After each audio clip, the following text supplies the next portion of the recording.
the Okemwa Empire, your trusted guide for diversity visa lottery success.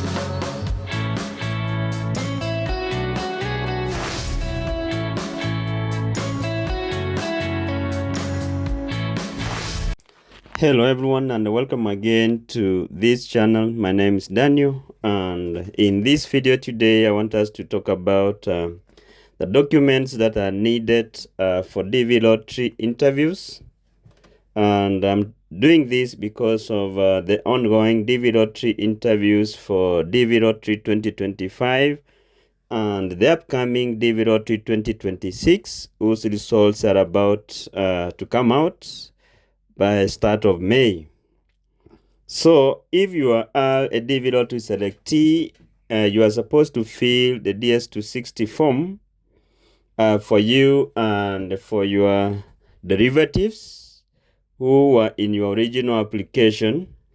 And at the end, before you submit your DS260 form, you need to print out the confirmation page for you and all your derivatives in your application, because this DS260 form confirmation page is required during your DV lottery interviews.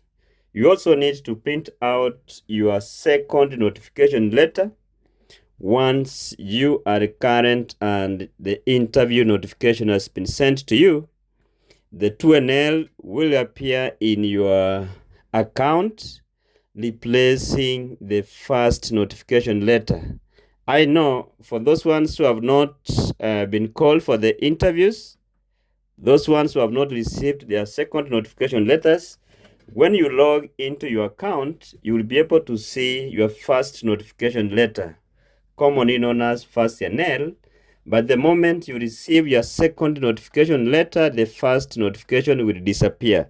So it's good that you print out your first notification letter, because it will disappear when you receive your second notification, which is supposed to be printed, and you go with it during the day of your interview.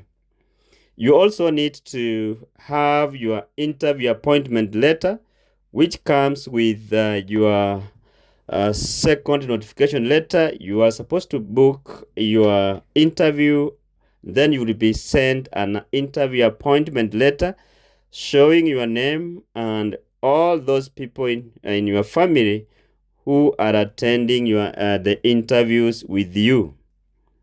You also need to have a valid passport for you and all your derivatives who are attending the interviews with you. And the passports must have at least more than 6 months expiry date from the time you attend your interviews. So if it's less than 6 months, they will never stamp the visa in that. And it should have more than 3 pages remaining, such that they will be have where to fix the visa, where they stamp, and where you will be received at the port of entry, where they will put the receiving stamp. You also need to have 2 passport style photos for you and each family member attending the interviews with you. All the instructions will be there when you receive the second notification letter on what you are supposed to bring for the interviews. You also need to have the original and the copies of civil documents. So when talk about civil documents here, we mean marriage certificate. If you are married, you must have original and a copy of the original. You also need to have a divorce decree if you are divorced. If your case is about your spouse is dead, you must have a death certificate. Have birth certificate for you and all members who are attending the interviews with you. You also need to have a police clearance certificate for you and all your family members who are 18 years and above from your home country, and have a police clearance if you have ever lived in another country for a period of more than 6 months. Also, you need to have a court or a prison records if you have ever been to courts and if you have ever been to prisons. You must have those records that you have been cleared of your case. You also need to have a military records if you are a military officer. Once you go for your interviews, you will be told that your visa has been approved, but it is put in administrative processing, awaiting for you to go to your military, clear with them, and bring a clearance certificate from them. And then that's the time your visas will be released.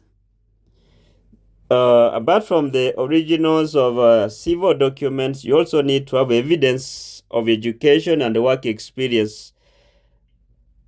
In this case, when you did the DV lottery application, you qualified either through education or through work experience. So if you qualified through education, you must have original and copies of your high school certificate or high school diploma, and it must be certified and a copy sent to the US Embassy where you are going to do your interviews from. And if you qualify through work experience, you must have an evidence of 3 years work experience in an occupation recognized by the United States Labor Department. So that's a must, and other supporting documents or showing the work experience and any other relevant documents that will need to support your case. You also need to have child or children custody documents if it applies to your case.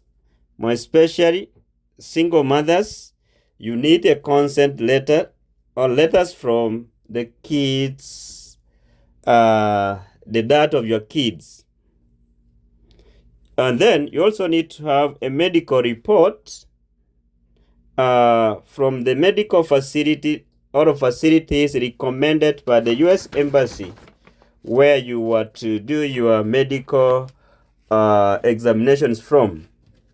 Here, the medical report can be sent direct to the US Embassy where you're going to carry out your interviews from, or you may deliver the medical report to the embassy during the interview day, and it should be in a sealed and confidential envelope.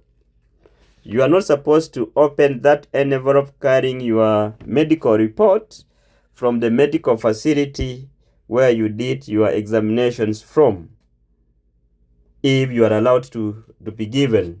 But in other embassies, or in most cases, it is sent direct to the embassy, and you will meet it there when you go for your interviews. So guys, those are some of the documents that you need to prepare as you wait for your DV lottery interviews in these coming months. And for DV lottery 2026, if you are lucky and you are selected come May 2025, those are some of the most important documents that you need to start preparing. Have them in place because they are always needed during the during your interviews if you qualify. And for those ones who are coming from countries where they need Form I-134, please have a copy of the same from your host and present it during the interview. Thank you guys for watching us, and at this point, remember to subscribe to our channel, share our videos to family and friends, and make a comment on the comment section on what you want us to be doing. Thank you, and see you in our next video. Thank you for watching. See you in the next episode.